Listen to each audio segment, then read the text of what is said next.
pickers, and fams. It's Drew, the California Picker. Welcome back to my channel, California Pickin'. Beautiful glass pickup today. Piece of iridescent Carnival glass. If that interests you, stick around. It's going to be great. If not, go check out one of my other 800 or more videos, guys. I'm sure there's something there for you. You know, in the meantime, hit like and subscribe. Go ahead, get that out of the way. Also, hit that bell symbol. You'll be getting notified whenever I make a video, which is often these days. Alright, guys? Hey, thanks for the like and subscribe. Oh, go check out my other videos if this is not your cup of tea. Exploration, abandoned videos, dumpster dives, graveyard tours, Hollywood mysteries and scandals. I do it all, guys. Alright, guys. Hey, thanks. Stay tuned for this one. It's going to be great. So, I was in a little thrift store, antique store the other day, and I had seen this in the past. Let me ask you, you ever set anything aside, like in a store where you see something but you're not sure if you're going to buy it, and you kind of stash it maybe? I sort of did that on this piece. I actually didn't stash it, but I put it into a case, a glass case, which would make it kind of hard for people to get to, and then, you know, I just didn't pick it up. I don't know what it was. I was short on money or whatever. It was marked $40 at one time. And I put it in this glass case, and recently I went back into the store and they had sold the big glass case, and this was back out on the table again. And I decided to get it for half price. I asked the manager, hey, this is from last month. Can I get this for half price? And they said, sure. So I bought this for half price, guys. It was 40 bucks. Got it for $20. So let me tell you what I got. So for all you guys that don't know what this is a piece of Carnival Glass. Carnival Glass is some cheaper, lower-end glass that they used to hand out at carnivals in the 50s. Carnival Glass goes back a little farther than that, though. But that's, I believe, when they started calling it Carnival Glass. Used to win these little small pieces of glass, iridescent glass, etc. when you would play one of those games where you'd knock over the bottles, or you get the ring around the whatever it was, the little game that you used to play there. They used to hand these things out, and it's often called the poor man's Tiffany.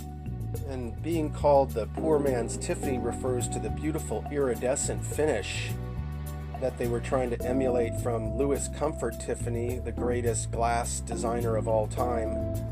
And so these companies, they looked at what Steuben and what Tiffany was doing, and they were trying to emulate and copy their iridescent finish. Now this would be described as a footed compote, and the pattern is butterflies and berries.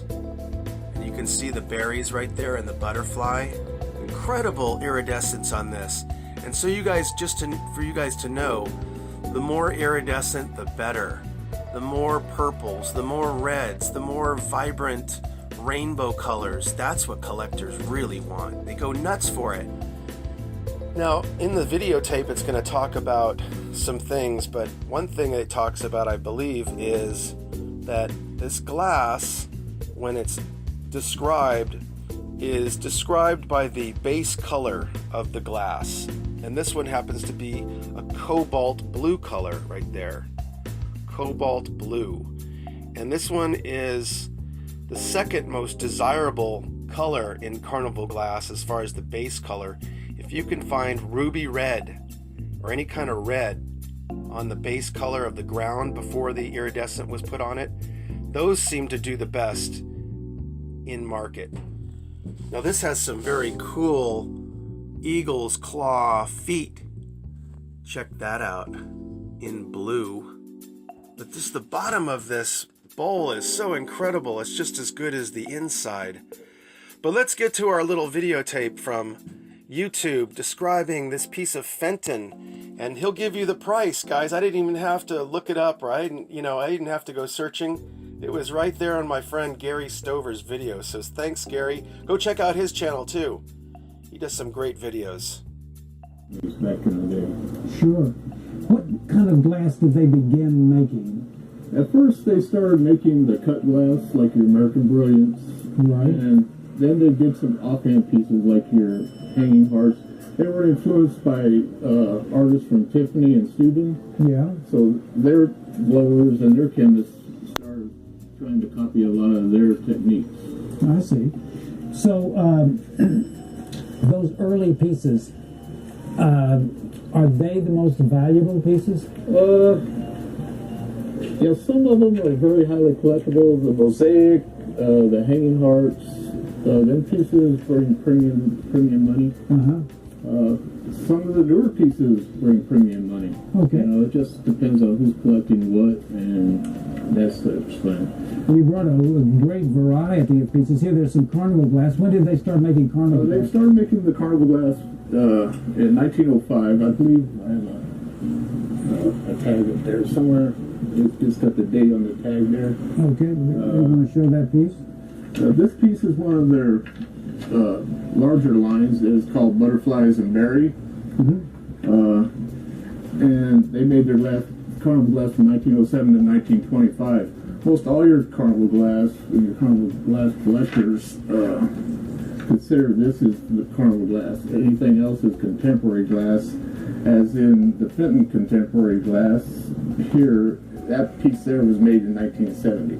Okay, so for true Carnival Glass, it's got to be back in from 1907 what up into the 20s to the mid 20s, right? Okay. And your Carnival Glass collectors, they collect by color.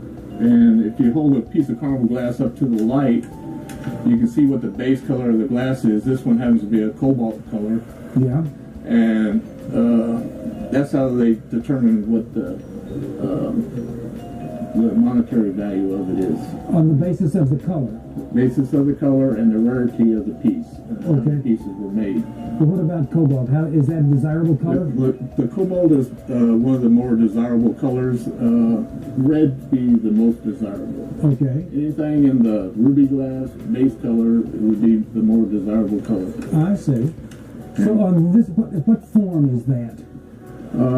This is what you would call a berry bowl. Okay. A master berry bowl, and you would have several little bowls to go with it that you put your berries in. I see. And it was a service piece.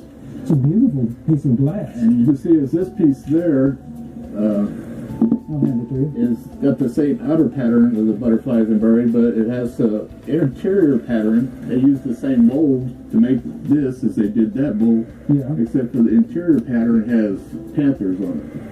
Oh yeah. And molds were expensive to make, so they would rework the molds and put different motifs in the glass. I see. So I'm gonna just make sure everybody sees this. The panther design in the base of this bowl. Give us an idea about values on these pieces, then. This piece here somewhere around 125. This one about the same. I actually have the complete berry set, and that would be about the $300 to $400 range, probably for the complete set. I see. So there are 4 of the smaller bowls to go with it. Right. Okay. Now that contemporary piece, what about it? The contemporary piece, that piece would probably be in the $50 to $60 range, most likely. Okay. So that was the video. Pretty incredible, guys, to find that on YouTube so easily. Look at the colors. I just want to show you the vibrant. It almost looks like the Aurora Borealis. I mean, look at the colors going up the side of that bowl. And of course, if you see this in the late day sun, it even looks better. But there's your berry. Now there is a little tiny scratch right here, guys. And when I looked at it close, the scratch goes through the butterfly. I think that's a manufacturer defect. Or maybe I was gonna say the butterfly's maybe landing on a little branch, but I think that's a factory defect because you literally cannot scratch the glass like this. Look at how it's scratched in there into and then the finish goes on top. I don't know, I think that's a factory defect, which hurts the value just a little bit, but I wouldn't say that that's a big deal. Otherwise, this thing is mint. I mean, near mint. There are no scratches, there's no blemishes. Maybe there's no wear pattern in here. Nobody put anything in this, so it's pretty amazing that this is supposedly from the turn of the century, 1905, 1907 to 1925. I mean, this thing looks like it was just made yesterday. Now, there are a lot of fakes, I gotta warn you guys. And I'm not positive because, you know, there's no markings on the bottom of this. But you can see that kind of slag glass, a little bit, that wavy glass. I believe this is totally right as rain. But not being a glass total expert at Carnival Glass, because it's a really deep subject. You can study this subject for 10, 20 years and not know everything, much like marbles. But wow, I just have an eye for this stuff, and I just know that this iridescence always catches my eye. So doesn't matter, I'm gonna buy it if it looks like this. I don't care what it is. If I get it at a good price, it's gonna sell, guys. So that's some pretty cool Fenton footed compote with ripple. This is called a ripple or ruffle edge, and then it's got the sawtooth right there. Now some of these fakes will do everything perfectly, but they'll just leave this edge smooth. So you can tell sometimes what the fakes are. But this is a known pattern, butterflies and berries. So that was a pretty good find, guys. $20. Each says $125. It's worth $125. Now that's probably a beginning bid. And who knows, if you get two collectors bidding against each other, you never know what they're going to pay for this. It's immaculate. There are tiny chips maybe on maybe 1 talon, 1 or 2 talons of the feet, of the eagle's feet. But all in all, just an incredible bowl. Now, I'm not a super big expert on glass or even Carnival Glass, but I do know enough to get in trouble, guys. But no, I do know a little bit. And there's a couple of companies I want to alert you to. Carnival Glass is, you know, 95% unmarked, especially the old Carnival Glass. And this Carnival Glass refers to glass made between 1905 and 1925, I believe, somewhere in there, 1905, 1907. Now, I understand that there's probably more than 50 different shades of Carnival Glass, all different kinds of shades and names of the glass, opalescence, and I don't know, different types of Carnival Glass, different colors. But the one that you see the most is probably the one that you've seen. It's that butterscotch yellowy color. It's called marigold. And it comes in different types of marigold with opalescence, and all sorts of different ones. Those are probably the most common and probably the lower end pieces of Carnival Glass. But the Carnival Glass that does the best, guys, is this incredible iridescence with more reds and purples and yellows and greens, just like what we're seeing here.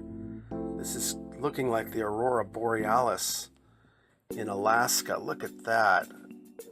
Oh my God, it just changes with the light. So this is what you're looking for, guys. The more pinks, reds, purples, that's what you really want in your Carnival Glass. Just to let you know, there are some patterns, some really rare pieces of Carnival Glass that sell in the thousands of dollars, guys. So this is nothing to pass over. But look at these things at yard sales, flea markets, anywhere, antique stores, and if it's priced right, look it up on your phone, see if you can find something similar, because you could be looking at a couple $1,000s for one of these incredible rare patterns of Carnival Glass.